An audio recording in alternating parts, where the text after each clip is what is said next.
नमस्कार, जय हिंद। मैं ब्रह्म सिंह फौजी अपने YouTube channel farming discuss with ब्रह्म सिंह फौजी पर आपका स्वागत करता हूं। और किसान भाइयों, आज हम आए हैं मुर्गी पालन के पास, जो कि ज़िला मेरठ के अंदर पड़ता है।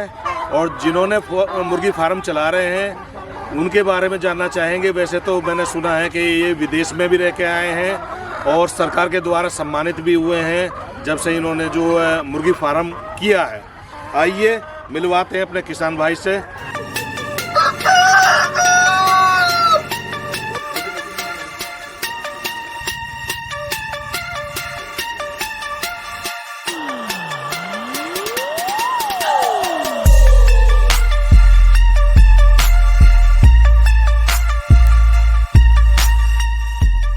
आपका बहुत बहुत स्वागत है हमारे YouTube चैनल पे। आप अपना परिचय दें मेरे किसान भाइयों को। मेरा नाम राजेंद्र कुमार है और मैं विलेज गगोल ज़िला मेरठ से बिलोंग करता हूं। और 2002 में सिविल इंजीनियर पास आउट हूं, और जिसमें मैंने इंडिया और विदेश में भी काफ़ी सिविल इंजीनियरिंग का जॉब किया है जी। उसके बाद मुझे कुछ चीज़ें अच्छी लगी, कुछ चीज़ें वापस आने के बाद मैंने ये पोल्ट्री फार्म स्टार्ट किया जी। जिससे मुझे काफ़ी अच्छी प्रेरणा मिलती है। मैं लोगों को एक अच्छी चीज़ खाने के लिए दे रहा हूँ, लोगों को जो है काफ़ी अच्छा कुछ मिले, क्योंकि जितना आज की डेट में केमिकल बेस्ड चीज़ें मिलती हैं, सब्जी हैं, चाहे फल है, मीट है, अंडा है, दवाइयों द्वारा मिलता है, उस चीज़ से अलग हट के लोगों को कुछ अच्छी चीज़ें, ऑर्गेनिक अंडा, ऑर्गेनिक चिकन, बिना दवाइयों वाला चिकन मैं देने की कोशिश कर रहा हूँ। अच्छा, आप दे रहे हैं। अच्छा, मैं ये जानना चाहूँगा राजेंद्र भाई, आप मुझे ये बताइए, जैसे आपने अपने इंट्रोडक्शन में तो बता दिया, फिर भी मैं ये जानना चाहता हूँ कि आपकी क्वालिफिकेशन क्या है। मैं 2002 डिप्लोमा होल्डर सिविल हूँ। उसके बाद मैंने बीटेक किया। जी जी। अच्छा, अभी जैसे आपने बोला आप विदेश में भी रह के आए हैं जी। तो विदेश में कौन सी कंट्री में रहे हैं? मैं विदेश में आपको बता दूं कि कनाडा में मैं रहा हूं। जी। मैंने ये जो अपना फार्म बनाया है वो कनाडा के कल्चर पे बनाया है। अच्छा, कनाडा में मैंने एक फार्म देखा था। जी जी जी। तो वहाँ पूरा फ्री रेंज फार्म था वो, और पूरी ग्रीनरी थी। तो वो देख के मुझे कुछ प्रेरणा आई कि ऑर्गेनिक फार्म को कैसे तैयार किया जाए। जी। उसके बाद मैं गल्फ में रहा हूँ, इराक में रहा हूँ, ओमान में रहा हूँ, दुबई में रहा हूँ, बहरीन में रहा हूँ। कितने साल तक रहे आप बाहर? मैं करीबन 7 से 8 साल में बाहर रहा हूँ। तो यानी कई कंट्रियों के आपने राउंड मार लिए हैं। अच्छा, मैं ये जानना चाहता हूँ, अभी जैसे आप मुर्गी फार्म कर रहे हैं तो कितने समय से कर रहे हैं? देखो, मैंने 2017 में नवंबर में स्टार्ट किया। जी जी। करीबन 5 साल हो गए। अच्छा। और मैंने एक बहुत छोटा सा, मतलब कह सकते हैं कि 200 बर्ड से स्टार्ट किया। 200 बर्ड से किया था? 200 बर्ड से किया था अपने ही घर में, बैकयार्ड फार्मिंग की तरह। अच्छा, घर से शुरुआत की है आपने? घर से शुरुआत की है, बैकयार्ड फार्मिंग की तरह। अच्छा, उसके बाद जब वहाँ आपका काम चलने लगा, डेवलप हो गया, तो फिर आप अपने खेत में ले आए? मैं उसे धीरे धीरे उसमें जो है चेंजेस लाता रहा लोगों की तरफ कि भाई मुझे करना क्या चाहिए। वो मेरे माइंड में ये जो व्यू है, ये जो मेरी सोच है, ये मेरी पहले से मेरे माइंड में थी कि मुझे करना क्या है। जी जी जी। बट अपना एक एक्सपीरियंस वहाँ से शुरू किया, मार्केट बनाई जी। मार्केटिंग में जाके लोगों को घर घर जाके मैंने अपनी चीज़ों को बताया कि भाई ये चीज़ आप खाएंगे, ये अच्छी है, तो उसी हिसाब। अच्छा राजेंद्र भाई, मैं ये जानना चाहता हूँ, जैसे मेरठ शहर आपके बिल्कुल नज़दीक है। हाँ। तो एक बहुत बड़ा प्लस पॉइंट है आपके हाँ, लिए। ये हमारे लिए प्लस पॉइंट है कि क्योंकि नज़दीक है। जितने आपके मैं देख रहा हूँ ये देसी मुर्गी के जो अंडे हैं जी, आप मेरठ में जाके सप्लाई कर रहे हैं। मेरठ में सप्लाई कर और रहे अभी हैं। भी मैंने देखा है आपके पास लगातार कॉल आ रहे थे अंडों के लिए और चिकन के लिए। जी जी जी। तो इसका आपको शहर का बेनिफिट मिल रहा है? देखिए, शहर का बेनिफिट मिल रहा है। फिर दूसरा नंबर, मैंने आपको बता दूं कि जैसे यूट्यूब पर है, गूगल पर है, फेसबुक पर है और न्यूज़पेपर, मैंने अपना मतलब लोगों को जो है गाइड करना, समझाने की कोशिश की है, अपना एक मतलब लोगों तक संदेश पहुंचाया कि मैं यहाँ बैठा हूँ और ये चीज़ मैं तैयार कर रहा हूँ, आप इसे खाइए। यानी इसे हम मार्केटिंग का तरीका कह सकते हैं। मार्केटिंग का तरीका है तो भाई न्यूज़पेपर या लोगों से मिले हो, बताया है। जी, जी। आपने ये बताया कि मैं इस गांव में यहाँ पे हूँ। हाँ। और मैं मुर्गी पालन कर रहा हूँ जिसमें मैं चिकन और अंडे की सप्लाई करता हूँ। तो उसके बाद लोग आस्ता आस्ता आपके साथ काफ़ी जुड़ चुके हैं। काफ़ी जुटे। और अभी काम कैसा चल रहा है? काम इस समय ठीक ठाक है क्योंकि सीजन का टाइम है। जी, और जी। मेरे पास जो है हरियाणा से, दिल्ली से, और मेरा अपना मेरठ शहर तो है ही है। जी जी। उसके बाद कुछ लोग मुजफ्फरनगर से भी आ जाते हैं, कुछ लोग मेरे पास जो है बुलंदशहर से भी आ जाते हैं, और नोएडा दिल्ली तो खैर कुल मिला के काम सही चल रहा है। अभी तक तो ठीक है। अच्छा, मैं ये जानना चाहूँगा, जैसे आपने ये खेत कवर कर रखा है जी। और इसमें मैं देख रहा हूँ फ्री रेंज भी है जी। और ये बरसम और आपने जो सरसों है, सरसों मेथी है, यानी पालक है। और ये आपका वर्मी कंपोस्ट का भी छोटा सा प्लांट आप स्टार्ट कर रहे हैं। बिल्कुल बिल्कुल। तो कुल मिला के ये महसूस होता है कि आप 100% ऑर्गेनिक कर रहे हैं। बिल्कुल हम 100% ऑर्गेनिक कर रहे हैं। हम अपनी मुर्गियों को कभी एंटीबायोटिक नहीं देते हैं, जी। और कभी हमें लगता है कि कुछ प्रॉब्लम्स हैं तो उन्हें हम आयुर्वेद से ही अच्छा, आयुर्वेदिक वाली दवाइयाँ यूज करते हैं। अच्छा, मैं ये जानना चाह रहा हूँ, जैसे आपने ये किया हुआ फार्म लगभग कितनी जमीन में है? ये मेरा 1 एकड़ में है। 1 एकड़ में है।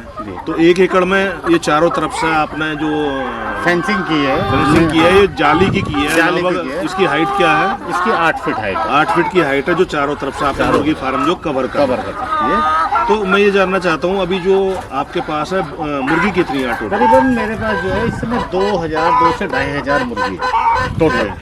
तो जो आपके शेड है दोनों लंबे, इनकी लंबाई और चौड़ाई क्या है, आप बताएंगे मुझे? इसकी जो लंबाई है, इसकी जो है 150 फीट बाई 20 फीट है जी। और अगले वाले जो शेड की जो लंबाई है वो 80 फीट बाई 20 फीट है। तो मैं राजेंद्र भाई ये जानना चाहता हूँ, जब आपने अपने घर से यहाँ पे शिफ्ट किया था इसको, जी, तो लगभग कितना पैसा लगा था उस देखिए दौरान? मैं आपको बता दूं, ये जो मेरा स्ट्रक्चर यहाँ इस पूरे फार्म में बना हुआ है, इस स्ट्रक्चर को फेंसिंग का जो खर्चा है 5.5 से 6 लाख रुपए मेरा खर्च हुआ पूरा टोटल जी। उसके बाद जो मेरी बर्ड्स आई हैं वो अलग हैं। आज की डेट में मैं मान के चलूँ कि मेरा जो है करीबन 20 लाख रुपए का इन्वेस्टमेंट है 20 लाख रुपए। तो ये तो आपने आस्ता आस्ता ही प्रोग्रेस करते करते जो डेवलप किया। आस्ता किया है कुछ, मतलब मैंने जो है फाइनेंस भी किया है, लिया है लोगों से, बैंक से भी लिया है, लोगों से भी मैंने फाइनेंस लिया है। मतलब एक काम को बढ़ाने के लिए और काम को आगे लोगों तक एक अच्छी चीज़ पहुंचाने के लिए मैंने बैंक से भी फाइनेंस किया। अच्छा अच्छा। राजेंद्र भाई, मैं ये जानना चाहता हूँ कि इस धंधे में सबसे अहम रोल कौन सा पार्ट रखता है?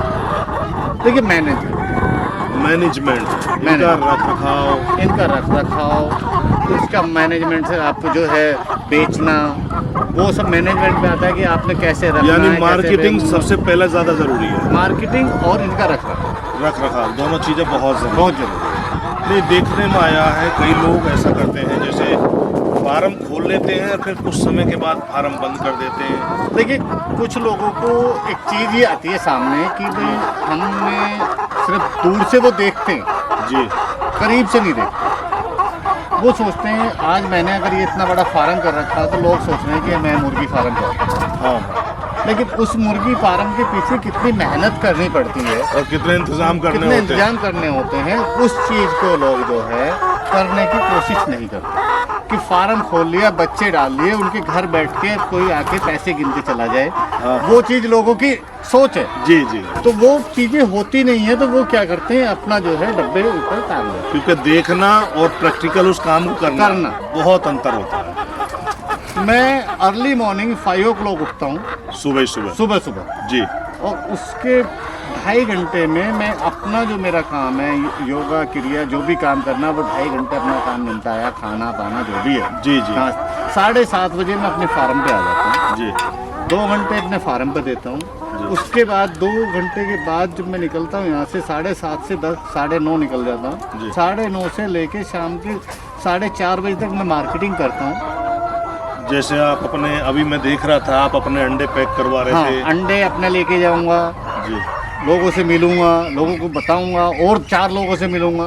यानी रोज की आप ये कोशिश करते हैं कि मैं लोगों से जुड़ता रहूं लगातार, ताकि लोगों को ये पता चले कि मैं यहाँ बैठा हूँ, अगर आपको कभी ज़रूरत हो मुर्गा या अंडों की तो मैं यहाँ हूँ। मैं अभी सुबह गया हूँ, सुबह जाने के बाद मैं जो है एक जगह कड़कनाथ दे के आया हूँ, एक जगह एक ट्रे देसी दे के आया हूँ। अगर मेरे पास एक ट्रे का भी ऑर्डर आता है मैं पहुँचाता हूँ। होम डिलीवरी कर देते हैं? होम डिलीवरी कर देते, मैं किसी को मना नहीं करता। नहीं, धंधा है तो जितना काम आएगा आप उतना ही मुझे अच्छा कहिए, रहेगा। फोन कीजिए कि भाई एक ट्रे चाहिए हमें, आपके रेट वही होता है, मैं किसी से डिलीवरी चार्ज भी नहीं लेता। जी जी जी। ये मेरा अपना रूल है, जो रेट है वो रेट यही पैसे लेता है, होम डिलीवरी वही रेट पहुंचा के आ जाते हैं, वही रेट पहुंचा और है, जो यहाँ लेने के लिए आते हैं तब भी वही वही रेट है। तो अभी मैं ये जानना चाहता हूँ, लगभग रोज की कितने अंडे प्रोडक्शन कर पा रहे हैं? देखिए, मैं 1000 से 1200 अंडा मेरा डेली का प्रोडक्शन है, रोजाना इतना अंडा आ रहा है अंडा आ रहा है। और रोज का रोज सप्लाई भी हो जाता देखिए, रोज का रोज सप्लाई ये है कि मेरा कुछ जो है बल्क में जाता है, है? जी कुछ होलसेलरों को पास जाता है, जी। कुछ लोग मेरे होलसेलर हैं, कुछ मेरे जो है अपना अपना रिटेलर कंज्यूमर है, जी जी। तो वो मैनेज हो जाता है। मैनेज हो जाता है। तो कुल मिला के आप फिलहाल इस काम से संतुष्ट चल रहे हैं? मेहनत कर रहा हूँ, मेहनत तो कर रहे हैं लेकिन संतुष्ट हैं? मतलब मेहनत कर रहा हूँ तो मेहनत का मतलब ये है कि मैं संतुष्ट तो तब होऊंगा कि एक सक्षम तरीके से एक लगे कि हाँ भाई अब बराबर इक्वल है, अभी मुझे ऐसा लग रहा है आपकी बातों से कि आप ये चाह रहे हैं कि इसमें और बढ़ाया जाए, और बढ़ाया जाए, हैं? और तो बढ़ाया आपका जो कोशिश है वो ये और है, है। और कैसे डेवलप हो? हाँ, देखिए सक्षम तो जब भी होगा ना, देखिए हैप्पी, मैं जब मेहनत एक लेवल तक मेहनत होती है, जी, जो जी। बड़े फार्मर्स हैं, जो जिनके नाम है, कैग फार्म है या और बहुत सारे फार्म्स हैं, जी, जी। तो उनके नाम है, वो सक्षम है, वो हैप्पी हैं, क्योंकि वो एक लेवल पे आप लग गए, उनका एक जो लेवल है, काम का लेवल है वो भी पूरा हो गया है फुल स्टॉप जहाँ लग गया। और लगभग इनकम के स्रोत भी अच्छे आ रहे हैं, तो जब जाके मैं आपको बता दूं सर, आपने क्या है, खुश पे हो जाता है कि फुल स्टॉप लग गया, मेरा फुल स्टॉप है, मेरे तो टैक्स टैक्स टैक्स टैक्स आगे बढ़ना है। बस, मतलब फुल स्टॉप कहीं नहीं है मेरे। तो मैं ये जानना चाहता हूँ नरेंद्र भाई, जैसे आपके अंडे हैं, जैसे मैं देख रहा था आप बच्चे भी निकाल रहे हैं साथ साथ, बिल्कुल। तो जो आपके इनकम के स्रोत हैं वो क्या क्या है? देखिए, ऐसा है, मैं आपको बता दूं, मेरा मैंने एक अपना सिस्टम बनाया है, मैं नवंबर दिसंबर जनवरी फरवरी जी 4 महीने 4 महीने फरवरी तक अंडा सप्लाई करता हूँ। जी।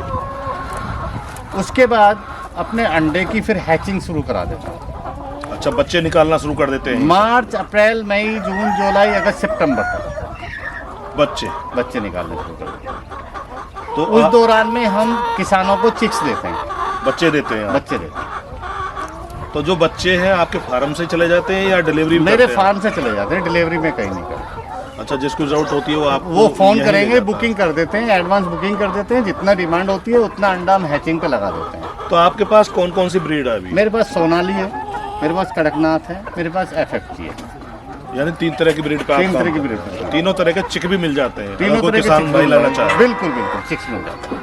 अच्छा, अगर कोई व्यापारी या कोई भी अंडों के लिए आपके साथ जुड़ना चाहता है तो इतने बीच में जो आप उसको अंडे सप्लाई कर सकते हैं?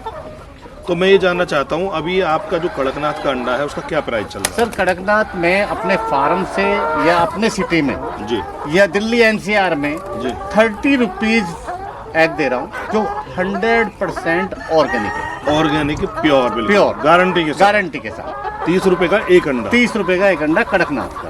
और जो FFG का है और FFG का, सोनाली का जो अंडा है वो मैं 15 रुपए का एक अंडा दे रहा हूँ। अच्छा, मैं ये तो हो गया जो कोई भी लेने के लिए आता जी। है, और जो व्यापारी है जी, उसको कुछ कमीशन चाहिए होता बीच वो में, बीच में हम एक लेवल मेंटेन करते हैं, यानी व्यापारी का भी आप ध्यान रखते ध्यान हैं रखते हैं, ताकि वो भी इसी रेट में बेच पाए बिल्कुल। और प्रॉपर उसको प्रॉफिट भी हो जाए, तो उसके लिए थोड़ा प्राइस कम ले आते हैं। कम ले आते हैं, क्योंकि वो एकदम जो है हमसे 20 या 40 ट्रे लेके जा रहा है, हाँ, तो वो खर्चा भी कर रहा है वो ट्रांसपोर्टेशन भी उसकी ज़्यादा है, और वो मेहनत एक भी कर रहा मार्केट है। में बैठा भी है और लोगों तक एक अच्छी चीज़ पहुंचाता है, तो उसका भी हमने सोचा है कि जितने व्यापारी हमसे जुड़े उनका भी ध्यान रखा उनका जाए। भी ध्यान रखा जाएगा और वो लोगों तक जो है एक अच्छी चीज़ पहुंचे। जी। व्यापारियों से जुड़ने का ये भी हमारा एक मकसद है। जी। अच्छा राजेंद्र भाई, जैसे मेरे किसान भाइयों को काफ़ी जानकारी मिल गई होगी, जी। और मैं आपसे ये जानना चाहता हूँ, अगर एक किसान भाई अंडों के व्यापार से या मुर्गी फार्म से जी। अपना कारोबार शुरू करना चाहता है तो उसके लिए कुछ संदेश देना चाहेंगे आप? देखिए, मैं किसान भाइयों को एक संदेश ये देना चाहूँगा कि कोई भी काम करने के लिए धैर्य रखना होगा जी। और जब तक आप किसी काम में धैर्य नहीं रखेंगे तब तक आप सक्षम होने का उम्मीद ना करें। किसी भी काम को शुरू करने के लिए सबसे पहले चाहिए धैर्य। धैर्य मतलब एक काम को सेटअप बनाने में टाइम लगता है उसको। जब इनकम के स्रोत खुलते हैं तो शुरुआत से लेकर वहां तक एक समय लगता है, तो उसमें जो धैर्य होना बहुत जरूरी है। और छोटा से काम स्टार्ट करें और स्टार्ट करते हुए उस छोटे से काम से अपनी मार्केटिंग करें। मार्केटिंग बहुत जरूरी है। देखिए छोटा सा काम करेंगे कि मान लीजिए आपने आज 100 चिक्स डाली है। मेरे पास बहुत सारे किसान हैं, 50-60 किसान मैं बता सकता हूँ जो मेरे पास आए हैं, जिन्होंने कहा जी मैं फार्म करना चाहता हूँ। तो मैं उनको एक ही सलाह देता हूँ कि 100 से 200 से स्टार्ट करें और उसे पालें, उसके साथ आप मार्केटिंग करें। समय लगेगा लेकिन आप सक्षम मतलब प्रॉफिट ले पाएंगे। धन्यवाद राजेंद्र भाई, आप यूट्यूब चैनल में हमारे किसान भाइयों को अच्छी जानकारी दी। किसान भाइयों, जैसा कि हमारी कोशिश यही रहती है कि जो हमारे किसान भाई हैं उनको ज़्यादा से ज़्यादा जानकारी इकट्ठी करके आप तक पहुंचाना।